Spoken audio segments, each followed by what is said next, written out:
हमने product rule, quotient rule और derivative of a सम और difference of a function discuss किया है। इन्हीं कॉन्सेप्ट को यूज़ करते हुए एक्सरसाइज 2.3 के क्वेश्चंस का आगाज़ करते हैं। तो हमारे पास पहला क्वेश्चन है differentiate with respect to x. हमारे पास क्या है, हमने जो है एक फंक्शन गिवन है, इसको डिफरेंशिएट करना है। तो हमारे पास देखिए यहाँ पर क्या है, अगर x की पावर -3 है, हमने अभी डिस्कस किया है पावर रूल का, तो यहाँ पे पावर रूल लगेगा। इसी तरह ये भी क्या है, पावर रूल से होगा। और आइए स्टार्ट करते हैं। अगर मैं इसे कह दूँ let y equal to x - 3 plus 2x - 3/2 + 3। अब हमने पावर रूल लगाना है और हमने डेरिवेटिव लेना है, तो क्या करेंगे, डेरिवेटिव ले लेते हैं applying d/dx on both side, यानी डिफरेंशिएट कर लेते हैं विद रिस्पेक्ट टू x। हमेशा जो है हम डेरिवेटिव लेते हैं with respect to independent variable. यहाँ इंडिपेंडेंट वेरिएबल क्या है, x है। तो हम हर टर्म पे पहले d/dx ले लेते हैं, कांस्टेंट बाहर निकाल लेते हैं,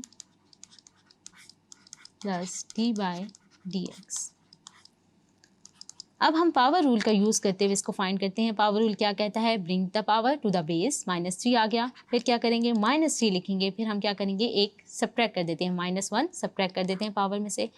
इसी तरह ये लिख लेते हैं। अब यहाँ पे भी दोबारा पावर रूल लगाएंगे, -3/2 को बेस में ले आएंगे, -3/2 में से -1 कर देंगे, पावर में से एक सब्ट्रैक्ट कर देंगे। आपने पढ़ा था, अभी हमने पढ़ा है, डिस्कस किया है कि डेरिवेटिव ऑफ कांस्टेंट क्या होता है, 0। तो यहाँ पे 3 जो है वो कांस्टेंट है, तो ये क्या आ जाएगा, 0। इसको मैं सिंप्लीफाई कर लेती हूँ, तो ये क्या आ जाएगा, -4। ये 2 से कैंसिल हो जाएगी, क्या ये क्या आ जाएगा, -3।